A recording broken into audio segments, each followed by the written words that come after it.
असल मैसेज क्या था? असल मैसेज की तरफ आने से पहले उन्होंने जनरल रिटायर्ड फैज़ हमीद के बारे में उन्होंने ये बताया कि जी हम उनका कोर्ट मार्शल का आगाज़ हो चुका है। अब तक उनका जो कोर्ट मार्शल हुआ है उसको 21 दिन हो गए और इन 21 दिनों के दौरान उनके बताने के मुताबिक या उनसे मिलने वाली इन्फॉर्मेशन जो उनके टेलीफोन से और उनके लिंक से मिली हैं, मिलिट्री और सिविलियन लोगों को भी पूछगिछ की गई है। उसमें 4 ब्रिगेडियर हैं रिटायर्ड, 2 कर्नल हैं, 1 मेजर हैं और 2 सूबेदार मेजर। उन्होंने कहा जी कि पहली बात तो ये है कि हमने तो अपना काम कर दिया है, हमने तो जो बंदा हम में से गलत था उसको हम एहतसाब के कटारे में ले आए हैं। अब दूसरे अदारों को चाहिए कि वो भी उन लोगों को एहतसाब के कटारे में लेके आएँ जो कानून की खिलाफ वर्जी करते हैं, जो ज़ाती मकासद के लिए काम करते हैं, जो दूसरों के लिए इस्तेमाल होते हैं और जो मुल्क के निज़ाम को बिगाड़ने के लिए इस्तेमाल होते हैं। दूसरा सवाल ये था कि क्या इमरान खान को मिलिट्री ट्रायल की तरफ ले जाया जाएगा? तो उन्होंने कहा देखें ये बड़ा आपने एक ख्याली सा सवाल कर दिया है, लेकिन जिस किसी ने भी मिलिट्री और मिलिट्री से मुतल्लिक़ अफराद को अपने ज़ाती मकासद के लिए इस्तेमाल किया, वो लोग जो मिलिट्री के कवानीन के अंडर आते हैं उनको अपने ज़ाती मकासद के लिए इस्तेमाल किया, उनका एहतसाब होगा, कानून अपना रास्ता लेगा। वाज़ेह पैगाम है, ये कहे बगैर ये पैगाम है कि इमरान खान का मिलिट्री ट्रायल होगा। जलसे के बारे में क्या बातचीत चल रही है, उसमें उन्होंने कहा कि हमारा क्या ताल्लुक, तो ये ज़िली इंतज़ामिया होती है। तो ये जलसे से पहले की प्रेस कॉन्फ्रेंस समझें और वाज़ेह पैगाम है कि इमरान खान साहब आपका मिलिट्री ट्रायल होगा, जलसा करना है तो सोच लें और फैज़ हमीद के साथ आपका एहतसाब होगा और जनरल बाजवा का एहतसाब नहीं होगा। नाजरीन, DGISPR की प्रेस कॉन्फ्रेंस में ख़बर क्या है? क्या ये एक प्रेस कॉन्फ्रेंस थी? क्या ये प्रेस कॉन्फ्रेंस रूटीन की प्रेस कॉन्फ्रेंस थी? बलूचिस्तान पर थी? दहशतगर्दी के ख़िलाफ़ थी? फैज़ हमीद की एक बात बताने के लिए थी? ये बताता हूँ कि असल में ये प्रेस कॉन्फ्रेंस थी क्या, इसकी डायरेक्शन किस तरफ थी और पैगाम किसको था और क्या पैगाम था। देखें, DGISPR ने हस्बे साबिक अपनी प्रेस कॉन्फ्रेंस का आगाज़ दहशतगर्दी, उसके ख़िलाफ़ कार्रवाइयों और फ्यूचर की जो उनकी अज़ाइम हैं पाक फ़ौज के दहशतगर्दी से मुल्क को पाक करने के, उस पर उन्होंने पूरी एक ब्रीफिंग दी और फिर जिस तरह होता है सवाल जवाब का एक सिलसिला शुरू हुआ। अब सवाल जवाब में बहुत से सवालात हुए और उनका उन्होंने जवाब भी दिया। बलूचिस्तान के सवाल पे उन्होंने को बहुत ज़्यादा तफसील से जवाब दे दिया।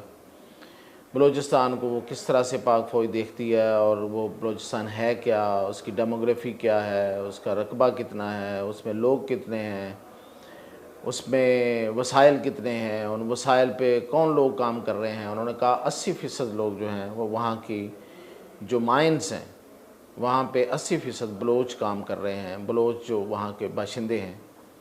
और बड़ी अच्छी बात और बिल्कुल ठीक बात उन्होंने कही कि बलूचिस्तान जो है वो पूरा मुल्क है, वो पाकिस्तान है, इसलिए कि बलोच तो हर जगह मौजूद हैं।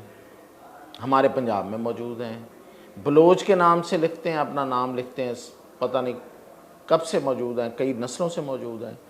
कोई बलोच है, कोई रिंद के नाम से है, कोई जरदारी के नाम से है, कोई मतलब मुख्तलिफ नामों से बलोच मौजूद पंजाब में हैं, सिंध में बहुत ज़्यादा हैं, इवन खैबर पख्तूनख्वा में बलोच हैं, कश्मीर तक बलोच हैं। तो बलोच जो हैं वो तो एक हिस्ट्री है, एक बहुत अहम लोग हैं और बड़े मैं समझता हूँ कि अपने आप को हर सूरत हाल में एडजस्ट करने वाले और आगे बढ़ने वाले लोग हैं जेनेटिकली।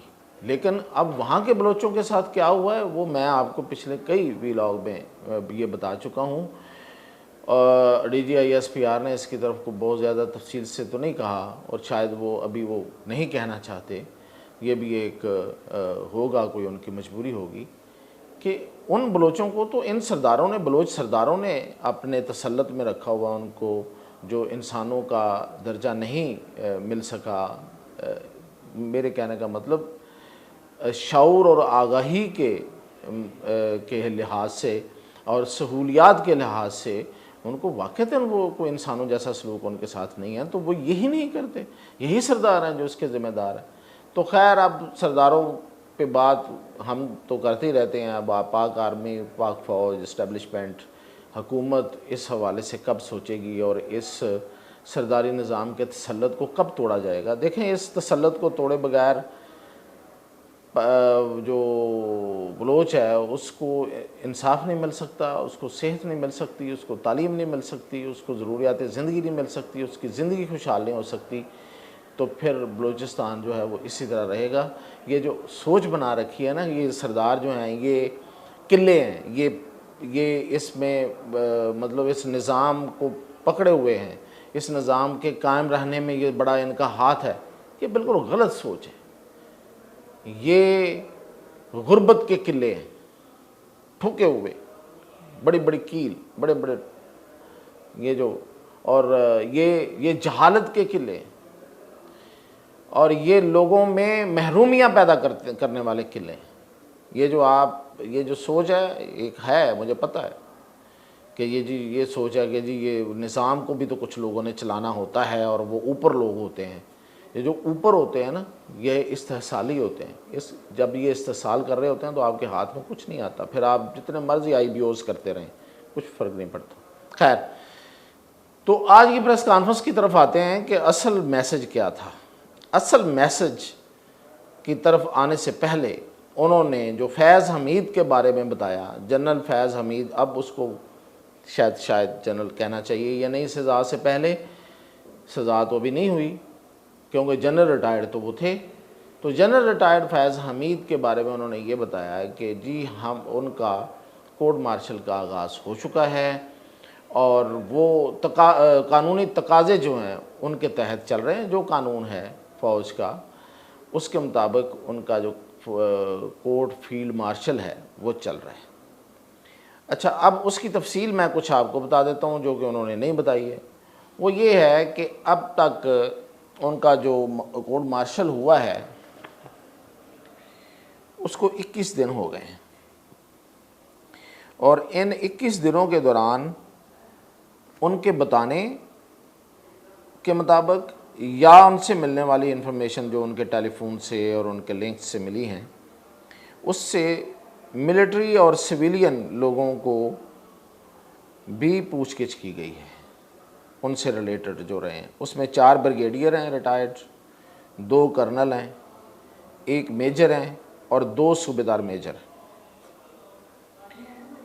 तो 21 दिन उनकी अब तक मुकम्मल हो चुके हैं।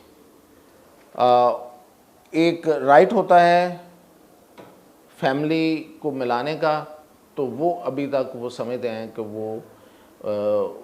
वो तकाज़ा नहीं है क्योंकि अभी वो ज़ेर तफ्तीश हैं। तो फैमिली मेंबर्स ने कोशिश की है, दरख्वास्त की है, उनकी मिसेज़ हैं, उनके बच्चे हैं, उनके भाई हैं, उन्होंने, तो उनको अभी तक मुलाकात की इजाज़त नहीं मिल सकी। तो ये थी तफसील जो कि DGI SPR ने तो नहीं बताई, लेकिन उन्होंने क्या कहा। उन्होंने कहा जी कि पहली बात तो ये है कि हमने तो अपना काम कर दिया है, हमने तो जो बंदा हम में से गलत था उसको हम एहतसाब के कटारे में ले आए हैं। अब दूसरे अदारों को चाहिए कि वो भी उन लोगों को एहतसाब के कटारे में लेके आएँ जो कानून की ख़िलाफ़ वर्जी करते हैं, जो ज़ाती मकासद के लिए काम करते हैं, जो दूसरों के लिए इस्तेमाल होते हैं और जो मुल्क के निज़ाम को बिगाड़ने के लिए इस्तेमाल होते हैं, तो उन लोगों को भी वो लाएं। अब वो इशारा किस तरफ है, मैं अब उसकी तफसील क्या बताऊं, लेकिन ये है कि जो नज़र आ रहा है, जो मतलब जो हम महसूस कर सकते हैं पिछले कुछ अरसे की जो डेवलपमेंट्स रही हैं, वो ये है कि वो अदलिया की तरफ सबसे बड़ा इशारा है। और उसमें वो शायद ये कहना चाह रहे हैं कि काले पूंड जो हैं उनको पकड़ा जाए और यूथिया जजेस को पकड़ा जाए और उन जजेस को पकड़ा जाए जिन्होंने बहुत से ऐसे फ़ैसले दिए हैं प्रॉपर्टी और बहुत बड़ी बड़ी सोसाइटीज़ के लिए, और उनमें उन्होंने अरब रुपया बनाया है, तो उनको पकड़ा जाए। तो भाई ठीक है, पकड़ना चाहिए। तो आप जहाँ बाकी काम कर रहे हैं तो थोड़े बहुत सबूत आप किसी और तरीके से इधर से उधर से वो लाएं ना, किसी से प्रेस कॉन्फ्रेंस करवाएं ना। मतलब ये है कि एक बंदे को तो ठीक है, एक जज साहब थे उनके ख़िलाफ़ आपने कर दिया, दूसरे जज साहब उनको देख के रिटायर हो गए, इस्तीफ़ा दे गए, तो बाकियों के ख़िलाफ़ भी लाएँ।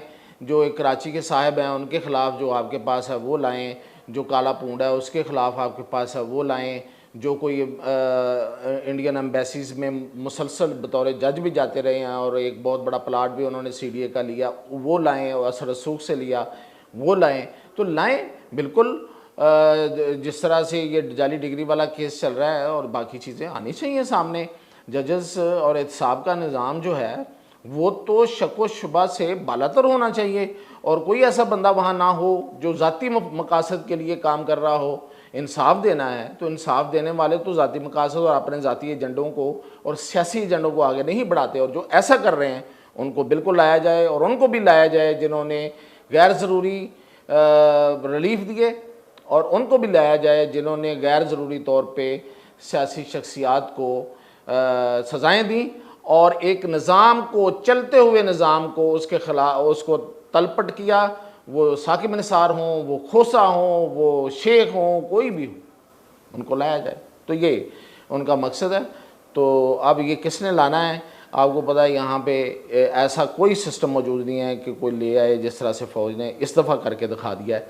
तो अब ये तो वही तरीका ही है कि आप छोटी छोटी प्रेस कॉन्फ्रेंसेस करवा दें। अच्छा जी, असल पैगाम ये है कि सवाल ये हुआ कि क्या इमरान खान को, पहला सवाल ये हुआ इससे पहले कि फैज़ हमीद अगर ज़िम्मेदार हैं तो, और वो सियासत में हिस्सा ले रहे थे और सियासी जोड़ तोड़ कर रहे थे, कुछ इस तरह का सवाल था, तो फिर उनको DGI क्यों लगाया गया, और फिर जनरल बाजवा उसके ज़िम्मेदार क्यों नहीं हैं, और फिर जो उस वक्त के DGI थे जब ये DGC थे, तो वो जो नवीद मुख्तार हैं वो ज़िम्मेदार क्यों नहीं है। तो उसमें उन्होंने कहा कि नहीं जी देखें, जो DGI होता है ये डायरेक्टली रिपोर्ट करता है टू प्राइम मिनिस्टर। सही है, मानने में आती है ये बात, करता है, लिखा ऐसे ही है। तो यहाँ पे एक सवाल है, फैज़ हमीद का तबादला वज़ीर आज़म इमरान खान ने किया था, जिस पे फटा पड़ा था, जनरल बाजवा ने किया था। सीधी बात करें, जनरल बाजवा को बचाना चाहते हैं। अच्छा जी, दूसरा सवाल ये था कि क्या इमरान खान को मिलिट्री ट्रायल की तरफ ले जाया जाएगा। तो उन्होंने कहा देखें ये बड़ा आपने एक ख्याली सा सवाल कर दिया है, और इसका कोई ताल्लुक़ नहीं है, कोई सब्सटेंशियल क्वेश्चन इसका मतलब ये था कि नहीं है। और दूसरा ये मामला भी सब जुडिस है फैज़ हमीद का, तो मैं इस पर ज़्यादा बात नहीं करना चाह रहा। लेकिन जिस किसी ने भी मिलिट्री और मिलिट्री से मुतल्लिक़ अफराद को अपने ज़ाती मकासद के लिए इस्तेमाल किया, वो लोग जो मिलिट्री के कवानीन के अंडर आते हैं उनको अपने ज़ाती मकासद के लिए इस्तेमाल किया, उनका एहतसाब होगा, कानून अपना रास्ता लेगा।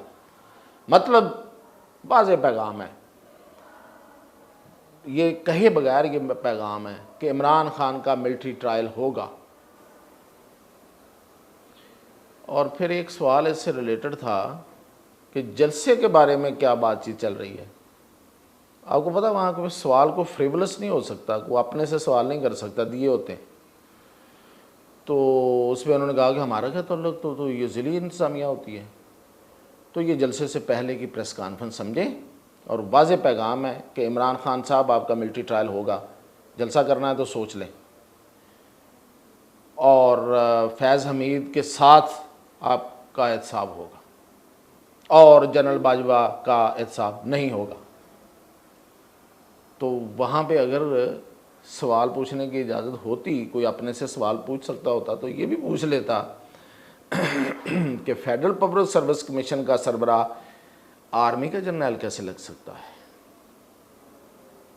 लेकिन इजाज़त नहीं है ना, जितनी इजाज़त थी उतने पूछे गए। तो इसलिए मैंने कहा कि कोई सवाल जो है वो फजूल नहीं होता, वहाँ पे उसका जवाब जो भी आए, सवाल में भी जवाब होता है। तो ये थी मेरी अब तक की इस पे तजिया।